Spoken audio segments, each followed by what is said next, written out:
Wala sa kanila ang may bahid ng dugo dahil sa dukhan. Wala sa kanilang kasabwat sa pagbulsa ng sako-sakong pera, pinagsamantalaan ang krisis ng pandemya, pinabayaan ang ating mga kababayan na magkasakit at mamatay. Wala sa kanila ang mga pumapalakpak sa China at natutuwa pa kapag tayo'y binobomba ng tubig. Tiyatamaan ang ating mga Coast Guard, hinaharang ang ating mga mangingisda, ninanakaw ang kanilang huli. At bukod pa ron ay inaagaw pa ang mga isla natin para maging bahagi ng kanilang bansa. Wala po sa kanila ang tilang sakristan ng isang bulaang propeta na nasasakdal dahil sa pagyurak sa ating kabataan at sa ating kababaihan. Wala sa kanila ang tagataguyod ng pugad ng krimen, ng sentro ng paglalapastangan ng mga kababaihan na mga pugo.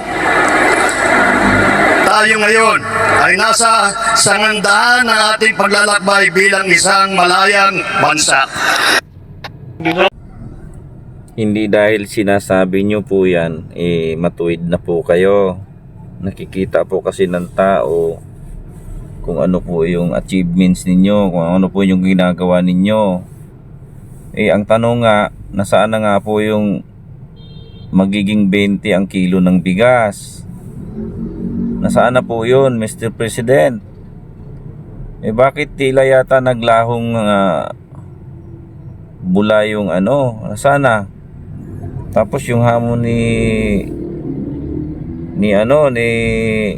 Rodriguez na dati yung kasama na kayo ay magpa drug test para po mawala na po yung issue.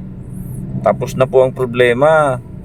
Hindi yung ang lahat kasi ng sinasabi ninyo po ngayon diyan sa video na yan is pinapatunog ninyo na masasama yung mga nakaraang administrasyon, yung former administrasyon. Ngayon po, ano ibig nyo sabihin? Kayo po yung matuwid?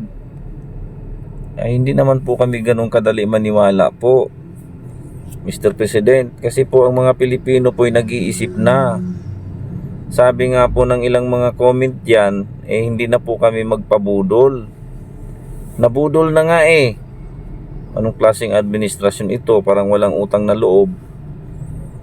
Diba? Ipinalibing nga po yung inyong tatay sa libingan ng mga bayani. Malimutin po pala kayo. Yung mga hamon sa inyo po, dagdag po kasi yun sa inyong kredibilidad, pero ayon yung tugunan. Sino naman po kami para maniwala po sa inyong kwento? Kasi ang gusto nga nyong patunugin, kaya nyo sinasabi yun, dahil kayo po yung dapat suportahan. Malabo po yun, Mr. President. Malabo pa po yan sa sabaw ng pusit.